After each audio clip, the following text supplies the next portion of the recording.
Hi. I am a middle school English teacher.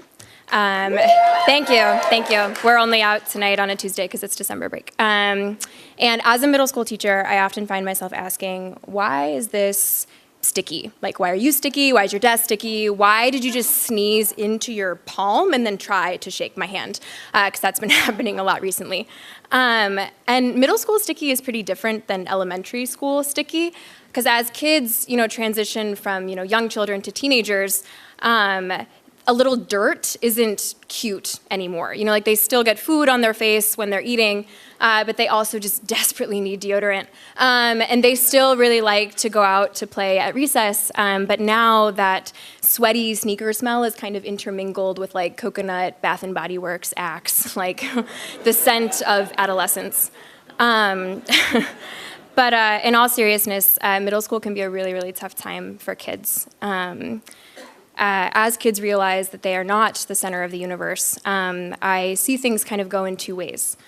I see kids become capable of very extraordinary empathy, but also really intense cruelty at the same time. And the thing about middle school students is that 12-year-olds can pinpoint exactly what you don't like about you, and then they'll just tell it to you in this new tone that they're learning called sarcasm. But the thing that people don't realize is that the kids that are meanest to others are often the meanest to themselves. And just like when you're at your wit's end and they've been so mean and so sarcastic and you're like, I cannot be around you any longer, you talk to them and you find out that they're just really tired because they've been taking care of their sick grandmother, or they're really angry because one of their parents just went back to prison, or they're sad because the book that you're reading reminds them of when their mom died, or they just got braces and someone made fun of them for it, or all of their friends are starting to develop crushes on boys and they kind of like girls and they don't know if that's okay. And because they're 11 and I'm their teacher, they ask me because they think I know everything. So they say, why were people shot in Las Vegas? Is Donald Trump going to deport my undocumented family members?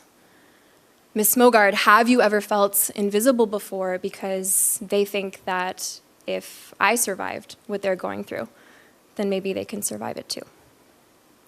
So watching them turn into little adults is a responsibility as much as it is a privilege. And it's a privilege I love very much, but sometimes after I've repeated my directions like 12 times, I'm like, oh my, I love my job, I really do, I swear I love my job, and I just kind of have to repeat that to myself over and over again. So like I said earlier, one of my favorite things about middle school kids is that they really love to play. And the other day we were playing that game where you put an Oreo on your forehead and you have to get it into your mouth without touching it with your hands, so it's a lot of muscle micro movement. So two of them were facing off at the front of the room, kind of racing each other and racing against the timer.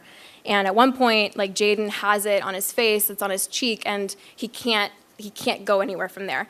And so they're all screaming at him, and finally Robert says, Jaden, your dimple, use your dimple. But Jaden didn't get it. But the first one to get it was actually this little girl named Taina, and she's really shy, so I think this was a really crowning moment for her when everyone was kind of chanting her name. And her strategy was she got it right here on her cheek, and then she used her tongue to kind of tip it in.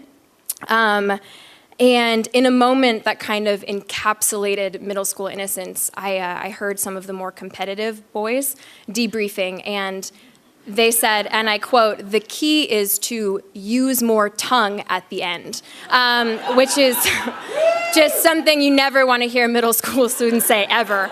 And then, of course, they wanted me to do it as their teacher, so I did, cookie on my head, racing against the timer. I had 60 seconds. And I used both of their strategies, dimple and tongue, and I did it. I got the cookie in my mouth with 5 seconds to spare, and these kids cheered like I had won a Nobel Prize. We were running late to recess, so I quickly took them down, and then I went to the faculty room to get my lunch, and one of my colleagues looked at me and she was like, do you have dirt on your face? And I completely forgot that I had Oreo just all over my face.